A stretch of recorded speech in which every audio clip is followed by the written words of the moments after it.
பூஞ்சோலை மாணவர்கள் அனைவருக்கும் வணக்கம். இன்றைக்கி நிறுத்தற் குறிகள் சார்ந்து பார்க்க போகிறோம்ப்பா. அதாவது ஃபஸ்ட்டு பாருங்கள், காற்புள்ளி. காற்புள்ளி அப்படின்றது கமா. இது எந்த இடத்துல எல்லாம் வரும் அப்படின்னு பார்த்தீங்கன்னா, பொருட்களை எண்ணும் இடங்களில் காற்புள்ளி வரும். அதாவது குறிஞ்சி காற்புள்ளி கமா, முல்லை கமா, மருதம் கமா. சரிங்களா? அது கமா அப்படின்னா காற்புள்ளி. அப்போ நெய்தல், பாலை, இந்த மாதிரி பொருட்களை என்ற இடத்துல வரக்கூடியது காற்புள்ளி. அடுத்து பாருங்கள், கடிதத்தின் விழி முன் காற்புள்ளி வரும். இப்போது நம்ம ஒரு லெட்டர் எழுதுகிறோம் அப்படின்னா, அந்த லெட்டரில் அன்புள்ள நண்பா அப்படின்னு விழித்தொடர் எழுதுவோம் பார்த்தீங்களா? நண்பா, அந்த மாதிரி விழித்தொடர் வரும்போது அதுக்கு முன்னாடி காற்புள்ளி வரும்.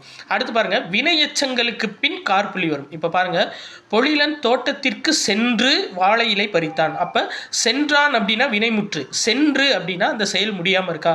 அப்போ பொழிலன் தோட்டத்திற்கு சென்று அப்படின்றது அந்த செயல் முடியாமல் இருந்துச்சுன்னா வினையெச்சம். அப்போ வினையெச்சத்துக்கு முன்பு வினையெச்சத்துக்கு பின்பு காற்புள்ளி வரும். சரியா? அடுத்து பாருங்கள், மேற்கோள் குறி. அதாவது மேற்கோள் குறிகளுக்கு முன் காற்புள்ளி வரும். இப்போ பாருங்கள், குழந்தை நிலாவை பார்த்து நிலா நிலா ஓடிவா என்று பாடியது. அப்போ அந்த நிலா நிலா ஓடிவா அப்படின்றது நேர்குற்று. இப்போ ஒரு குழந்தை சொன்னதை அப்படியே நிலா நிலா ஓடி வருவதாக அப்படின்னா வராது. நம்மளுக்கு நிலா நிலா ஓடிவான்னு குழந்தை சொன்னதை அப்படியே சொல்லியிருக்காங்க. அப்போ அந்த இரட்டை மேற்கோள் குறிக்கு முன்னாடி காற்புள்ளி வரும். அடுத்து பாருங்கள், முகவரியின் இறுதி வரி நீங்கள் ஏனைய வரிகள் இறுதியில் காற்புள்ளி வரும். இப்போ நம்ம லெட்டர் எழுதுகிறோம் அப்படின்னா ஃபஸ்ட்டு பாருங்கள், அனுப்புனர் எழுதணும்னு வச்சுக்கோங்களேன். இப்போ இதில் சா ஆண்டாள் அந்த இடத்துல காற்புள்ளி கமா.